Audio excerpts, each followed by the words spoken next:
உனக்கு நாங்க இவ்வளவு சேலரி கட் பண்றோம்னு எல்லாருக்கும் கட் பண்ணி வந்திருக்குது. இவங்க எல்லாரையும் நீங்க கேட்டு பாருங்க எவ்வளவு நேரம் ஒர்க் பண்றாங்கன்ட்டு. ஆனா கான்ட்ராக்ட்ல இருக்கிறவங்களுக்கு நாங்க கான்ட்ராக்ட்ல சரி வேலை பார்க்குறோம், நீங்க எங்களுக்கு கட் பண்றீங்க. ஆனா இதே பெர்மனன்ட் ஸ்டாஃப்காரங்களும் உள்ள வர்றாங்க. அவங்களும் இதே வேலை தான் பார்க்குறாங்க. ஆனா அவங்களுக்கு லேட்டா வர்றாங்க. அவங்க எவ்வளவு சேலரி வாங்குறாங்க? 90,000க்கு மேலயே வாங்குறாங்க. ஆனா அவங்களுக்கு ஒரு பைசா இங்க கட் பண்ணல. அப்ப நாங்க என்ன சார் பாவம் பண்ணோம்? இப்ப நீங்க ஒரு ஒரு 8 மணிக்கு இல்ல நீங்க கரெக்ட் டயத்துக்கு கொஞ்சம் லேட்டா வர்றதா அவங்க பிரச்சனையா சொல்றாங்க. ஆ ஆனா கரெக்ட் டயத்துக்கு நீங்க வெளியில போக முடியுதுங்களா சார்? சார் இப்போ ஒரு ஃபோன்ல நீங்க ஆப்ப ஓபன் பண்றீங்க. ஒரு 8 ஒண்ணு ஓபன் பண்றீங்க. ஓபன் பண்ணும்போது அந்த ஃபோன்ல சில எரர்லாம் வருது. ஒரு ஆட் வருது. என்னென்னமோ வருது.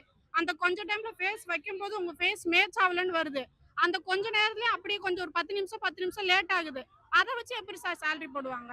நாங்க கரெக்ட்டான டைம்ல உள்ள நுழையிறோம். இப்ப நாங்க உள்ள நுழையிறப்போ ஒருத்தவங்கள்ட்ட ஹேண்ட் ஓவர் வாங்கிட்டு இருக்கிறோம். அந்த ஆப்ப மறந்துர்றோம் நாங்க. சில பேர் அந்த தப்பு தான் பண்றாங்க. வைக்க மறந்துர்றாங்க. அப்ப டக்குன்னு கொஞ்ச நேரம் கழிச்சு அத எடுத்து வச்சிடுறாங்க. வச்சு அந்த அது மாரி பிரச்சனை ஆகுதுன்னு அவங்க கொஞ்சம் பார்க்கணும்ல சார். இப்ப நாங்க உள்ள நுழையும்போது ஒரு பேஷண்ட் அட்டெண்ட் பண்றோம். அட்டெண்ட் பண்றப்ப இல்ல நாங்க மூஞ்சிய வச்சுக்கிட்டு இருப்போமா சார் ஃபோன் எடுத்து?